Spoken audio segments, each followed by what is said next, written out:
జై శ్రీరామ్ అందరికీ నమస్కారం. వెల్కమ్ టు న్యూస్ సెకండా. నేను మీ కస్తూరి శ్రీధర్. చూస్తూ ఉంటే ఈ బంగ్లాదేశ్లో జాంబీగాళ్ళు ఉన్నారు కదా, వీళ్ళకైతే ఆ పిచ్చి ఇంకా ముదిరిపినట్టు కనపడుతుంది. మళ్ళీ అల్లర్లు చేయడం స్టార్ట్ చేశారు. మొదటిసారి రిజర్వేషన్లకు వ్యతిరేకంగా అంట ఈ బంగ్లాదేశ్లో ఉండేటువంటి జాంబీలు పెద్ద ఎత్తున అల్లర్లు ప్రారంభించిన సంగతి మనకందరికీ తెలిసిందే. ఈ బంగ్లాదేశ్ జాంబీలు కోరుకున్నట్టే సుప్రీంకోర్టు, ఏది బంగ్లాదేశ్ సుప్రీంకోర్టు కూడా ఆ రిజర్వేషన్లు అయితే ఎత్తేసింది.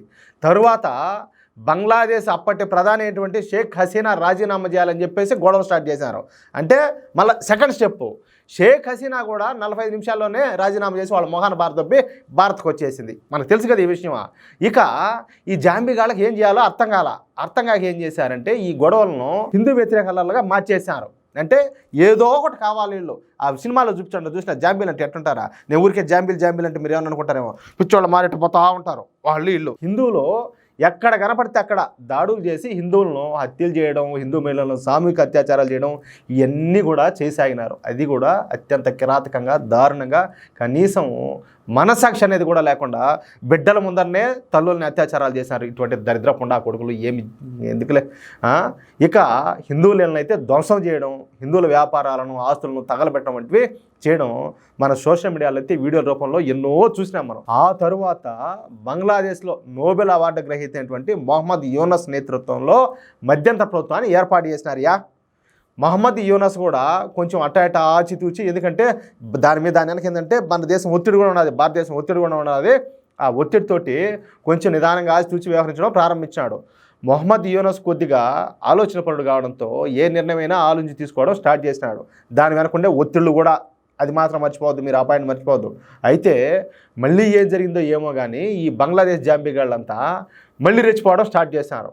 మళ్ళా రోడ్ల మీదకి వచ్చి గొడవ చేయడం స్టార్ట్ చేశారు.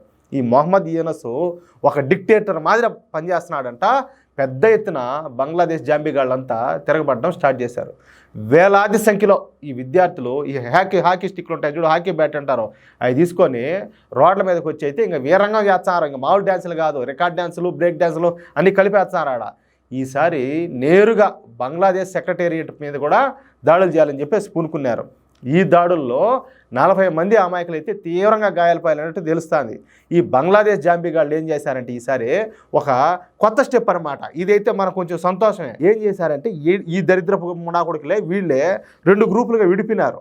ఏది క్రికెట్ టీములు, కబడ్డీ టీములు విడిపినట్టు వీళ్ళే 2 టీములుగా విడిపోయి, అంటే ఎవరిని కొట్టాలి అర్థం కాక ఇప్పుడు వీళ్ళే తగులుకొని ఈ 2 వర్గాలు విడిపి ఒకరి మీద ఒకరు దాడులు చేసుకుంటారు. ఇప్పుడు ఇక సూటిగా చెప్పాలంటే ఈ బంగ్లాదేశ్ అయితే పాకిస్తాన్ కంటే, ఆఫ్ఘనిస్తాన్ కంటే, ప్రపంచంలో ఏ దేశమైనా దరిద్రపు దేశం ఉంటే అన్ని దేశాల కంటే ఇదే హీనాతిహీనంగా దిగజారిపోతుంది. అది ఈ వీడియోపై మీ యొక్క అమూల్యమైన అభిప్రాయాలను దయచేసి ప్రతి ఒక్కరు కూడా ఖచ్చితంగా కామెంట్ రూపంలో తెలియజేయాలని చెప్పి కోరుకుంటూ, అలాగే ఈ వీడియో నచ్చితే దయచేసి లైక్ చేయడంతో పాటు మీకు ఎంతమందికి వీలైతే అంతమందికి షేర్ చేయండి.